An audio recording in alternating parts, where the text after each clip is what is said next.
I've just landed in Perth. It's been years. There's only one man I trust to give me the juice on what's good in the hood, and that is Max von Snacks. Local food legend, celebrity. Max, tell me a little bit about where we are today. What are we going to be doing? What are we eating? First, thanks for coming. My background, as you know, Chinese, Indonesian, and Batavia Corner is one of the places that is that cliche, right? Feels like a warm hug. Let's go eat. Let's do it. Let's eat everything. I'm particularly excited because this is one of your favorite restaurants, right? One of my favorite restaurants, one of my favorite cuisines, Indonesian food, one of my favorite hoods. Amazing sort of Javanese Indonesian food, lots of recipes from the owner's mother. I hear this is lung. Yeah, paru, lung, deep fried lung with some cremis on there. A couple of chilies, some sambal hijau, some sambal merah. There's some beef balls there, we've got some tendon there, kikil, oxtail soup. All parts of the beef. And there's some rendang. Rendang, and then a delicious breakfast rice. Breakfast rice, nasi goreng tek-tek. Do you bring your mum here? We do, yeah. I bring mum here. Delicious local beer. Cheers. Very good. Cheers. Let's eat. Let's eat. That was super delicious. So you like it. I'm really excited about where you're going to be sending us next. Lots of great places doing really delicious things with beef, with lamb. It's really influenced by our proximity to Asia, the good produce we've got. I'm really stoked. I can't wait to hear what you think about the food we have here. I can't wait.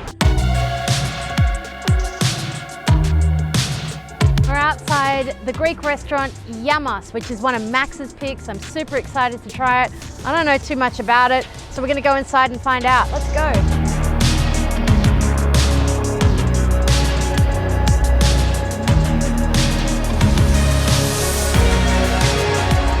So this is a really beautiful spread. We're here at Yamas. Chef Justin has brought out some local, lightly pickled sardines. We've got these like mega spice sausages, which are like lamb, and they're made from the local Italian butcher. Sour cherry dolmades, and then this like epic looking ricotta pie, and I can't wait. It's a very, very, very good way to kick off of what's good in the hood.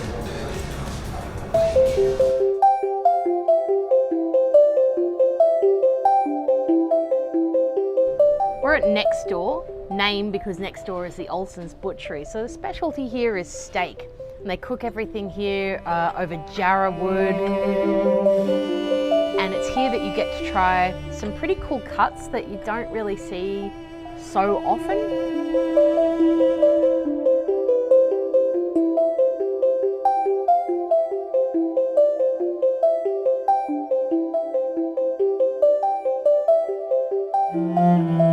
These guys get things that other people don't get, and one of those things is this kilo ribeye, 9+ Wagyu. And I love the fact that it's just served with chimichurri on the side. I think that's really cool. Like, if the product is this beautiful and this good, you don't really want to mess with the program. I'm pretty amped to try this after eating the Denver, which was so soft and buttery and yielding, but still with like beautiful texture and wonderful char. It's got this texture where it's kind of got this beautiful bounce to it. One of the things I really love about this city, and it has been a while since I've been, is that every single suburb has a different personality and a different beat. And the fact that it is so immensely spread out, with some of the most incredible beaches, I think, in the country, and also some of the most incredible food. And I think a lot of people kind of don't realize that because it is a little bit further away than some of our other city centers. So here we are at Lula Deltia, one of my favorite restaurants here. I haven't been in years, so it's really, really exciting to be back. A pork and veal ragu, but the big defining difference here is they load it with cinnamon and tomato and then finish it with heaps and heaps of butter. So it has this beautiful aromatic quality to it. All of the pasta is house made. They go through about 500 or 600 serves a week.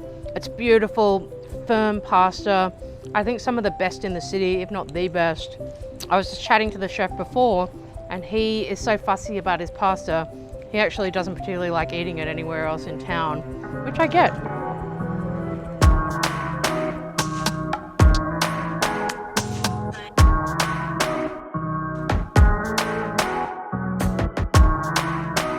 Okay, so we are in...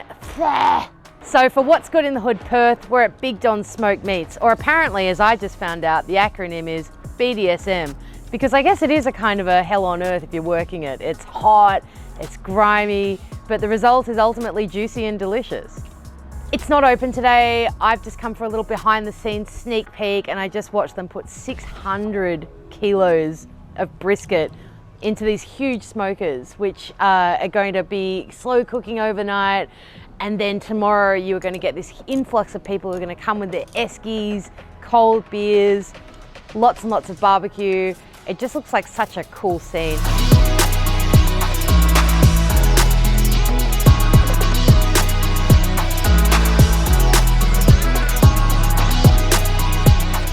Remember when we lost our hearts? Remember when we still had time? When loving someone else was easy. What's Good in the Hood Perth? We're at Ethos Cafe, a little cafe that is the second venue from the guys behind Young George. The vibe here is beautiful baked goods, house smoked meats, and all of their own pickling. Super delicious, super casual. It's a really fantastic place to drop in after a swim. Not sure how I feel. So this is the signature pastrami breakfast plate. Everything is made in-house. So we have in-house made pastrami, in-house sauerkraut, zucchini pickles, even down to the mustards are made in-house. And then underneath here, we've got a beautiful little latke and a gorgeous frilly free-ranged egg. I really actually don't want to share that, it's really good.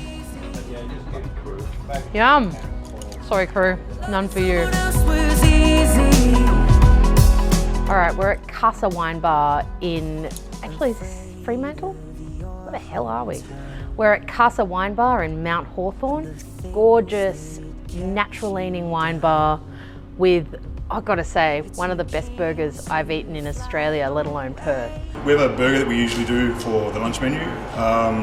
It's a mix of chuck, short rib, dry aged beef fat, and then obviously any beef trimmings and everything we have, we grind down and through it with a bit of golden soy. Oh, nice. Stay in bed all day. Remember when we lost our hearts? Remember when we still had time? When loving someone else was easy, but now we're always in decline. When loving someone else It's the sort of place where you could easily just come every few nights, glass and a plate, relax, perfect. I'm kind of worried about picking this burger up because I watched this getting made and it is extremely juicy. That is my burger of the year. Jeez, that's good.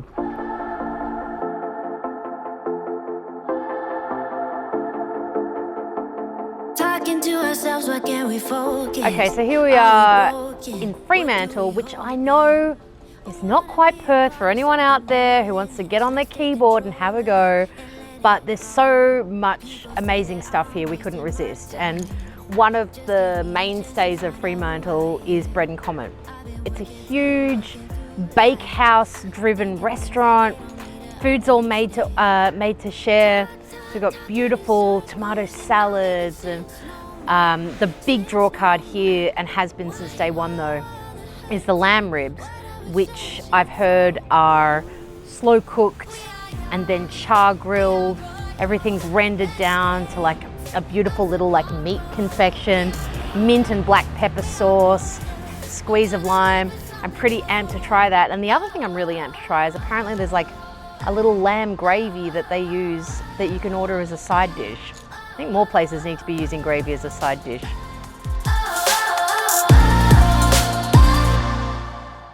Walking through the hall like it's a portal. I'm immortal. They're really good. I've always considered Perth to be this little microcosm, and sure, it is a little bit further away, but I think because it is a little bit further away, it allows people to stay where they are and create something a bit more magical because of that. You know, I don't think that there's anywhere else in Australia that boasts such incredible Indonesian food, for instance, or places where chefs come back after seeing the rest of the world and really make a life there. Perth has this individuality about it that is unlike anywhere else. So for me, yeah, it is a little bit further, but I think it's really, really worth the trip. And that is what's good in the Perth hood.